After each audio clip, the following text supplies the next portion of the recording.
Buenas, gracias por estar con nosotros en esta clase de consejería en temas que nos van a ayudar hoy en el día a día. Mi nombre es Juana Pérez y aquí tenemos a mi hermano Antonio Ortiz, un servidor. Dios bendiga a la audiencia. Ok, hoy tenemos una clase, yo digo de elegancia, porque es una clase que tanto en aquel tiempo ayudó a la gente y también en este tiempo. El hermano Antonio va a leer en Salmo 52, que esa va a ser nuestra clase hoy. Amén. Dice la palabra en nombre del Padre y del Espíritu Santo. Amén. Dice, futilidad de la jactancia del malo. ¿Por qué te jactas de maldad, oh poderoso? La misericordia de Dios es continua. Agravios maquina tu lengua, como navaja afilada hace engaño. Amaste el mal más que el bien, la mentira más que la verdad. Has amado toda suerte de palabras perniciosas, engañosa lengua. Por tanto, Dios te destruirá para siempre, te asolará y te arrancará de tu morada, y te desarraigará de la tierra de los vivientes. Verán los justos y temerán, se reirán de él diciendo, he aquí el hombre que no puso a Dios por su fortaleza, sino que confió en la multitud de sus riquezas y se mantuvo en su maldad. Pero yo estoy como olivo verde en la casa de Dios. En la misericordia de Dios confío eternamente y para siempre. Te alabaré para siempre porque tú has hecho así, y esperaré en tu nombre porque es bueno delante de tus santos. Amén. Amén. Gracias Antonio. Esto es bueno. Hoy, si uno presta atención, esta clase nos va a ayudar mucho. Antonio, yo quisiera que usted me ayudara en lo que está pasando en el pueblo de Israel en ese tiempo, especialmente con David, Saúl, el edomita y Ahimelech. Amén. El contexto histórico de este salmo se encuentra cuando David ya ha sido ungido por Dios para ser el rey de Israel. Sucede que el actual rey, Saúl, él no estaba de acuerdo con esa situación y estaba persiguiendo a David para matarle donde quiera que le encontrara. Pero David es el siervo ungido, escogido de Dios y hombre fiel a Dios en este momento histórico. David se encuentra huyendo con sus hombres y llega a la ciudad de Nob, y ahí se encuentra con un sacerdote llamado Ahimelech. Este era un descendiente del sacerdote, sumo sacerdote Elí, antiguamente. Entonces, hay un otro personaje en el Salmo, conocido como Doeg el edomita. Este era un sirviente de Saúl, el cual conoce de la situación y va y le informa a Saúl. Saúl inmediatamente toma medidas asesinas y envía a matar al sacerdote Ahimelech y toda la población de ese lugar. Una cosa muy trágica, muy dolorosa, pero Dios siempre tiene el camino predestinado para que el siervo salve en victoria. David logra huir y también logra huir Abiatar, hijo de Ahimelech, y ahí continúa el desarrollo del salmo. Ok. Y siguiendo con la historia, David, ya en este salmo, en el Salmo 52, Saúl, el rey Saúl, ya estaba destituido de la presencia de Dios. Ya estaba en maldad, ya estaba dirigiéndose de una forma agresiva contra la gente de Dios, que en ese momento es que persigue a David. Antonio, ¿cómo es cuando una persona está siguiendo, cuando ya Dios no lo escucha? El caso de Saúl es una tragedia, porque como la audiencia probablemente sepa, Saúl fue el primer rey de Israel que el pueblo quiso tener rey, y él fue el ungido. Era un hombre apuesto, un hombre de gran estatura, un hombre inteligente, un hombre hermoso, y tenía todas para ser un buen rey y un siervo de Dios, pero se olvidó de lo más importante, la humildad y seguir el camino recto delante de Dios. Con el paso de los años, el carácter de Saúl fue cambiando cada día hacia el mal, y por más que se trataron los sacerdotes de ayudarle, no quiso apartarse del mal, persistió en la mentira, en la maldad, en el engaño y en la violencia. Hizo cosas terribles hasta que llegó el punto que fue desechado, fue echado a un lado, fue apartado de la gracia de Dios y de su reinado. Pero todavía David, que era un muchacho joven, siendo ya ungido, pero no era aceptado, Saúl no aceptaba el orden que Dios había puesto, y se estaba dando el proceso de una transición donde el final de Saúl es ser desechado completamente, espiritualmente ya, y luego físicamente con su muerte. Uh-huh. Ahora vamos a ver cómo cuando una persona se acerca a una persona que ya ha sido destituida de la presencia de Dios. Háblenme un poquito de el edomita, que era el servidor de Saúl. Como sabemos, el término edomita viene de la descendencia de Esaú, hermano gemelo de Jacob.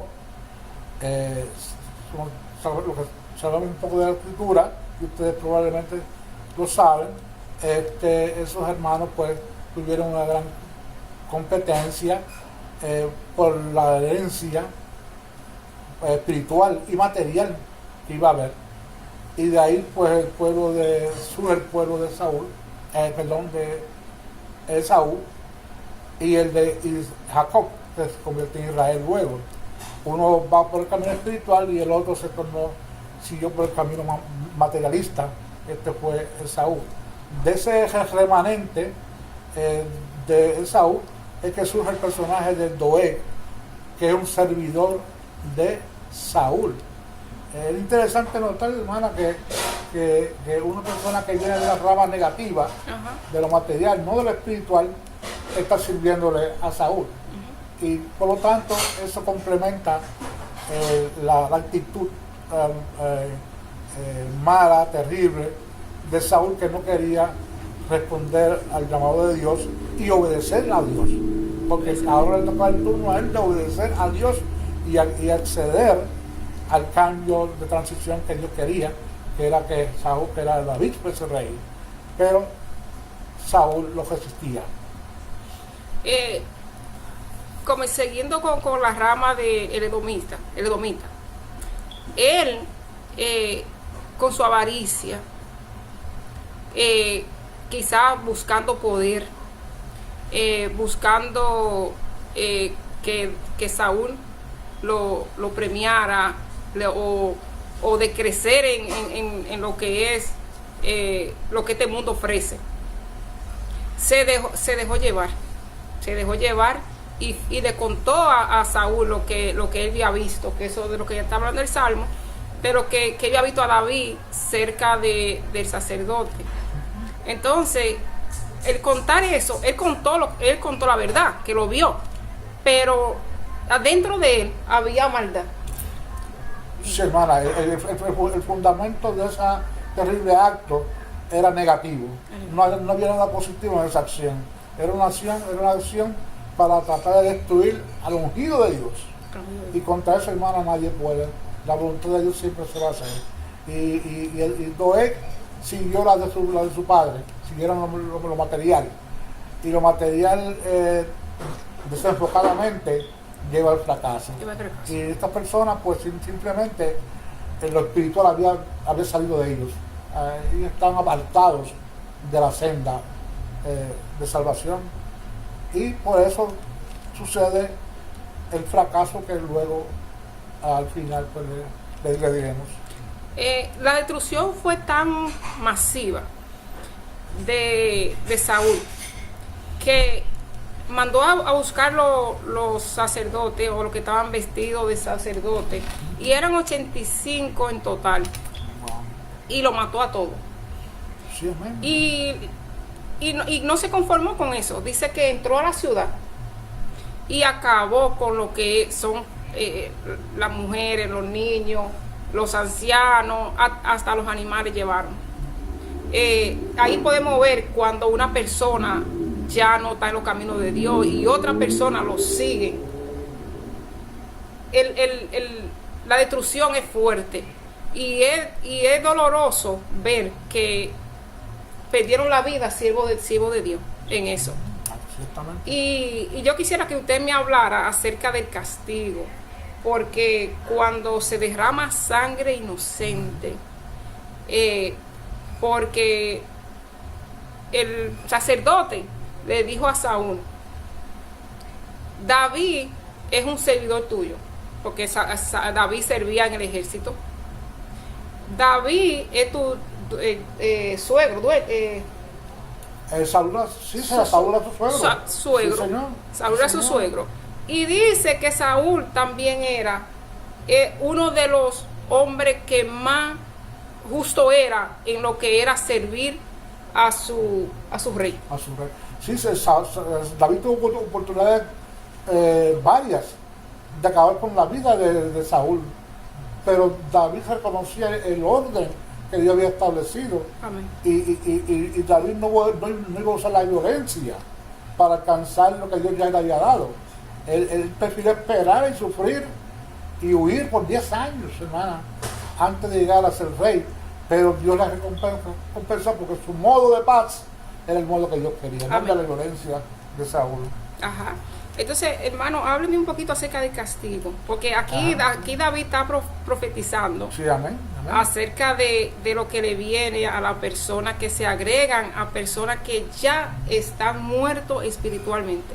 Sí, hermana, como ya hemos dicho, los primeros 4 versículos del Salmo, donde describe la condición pecaminosa de Saúl y toda esta tragedia que pasaba con él. Pero ya en el versículo 5, voy a dar lectura, dice, donde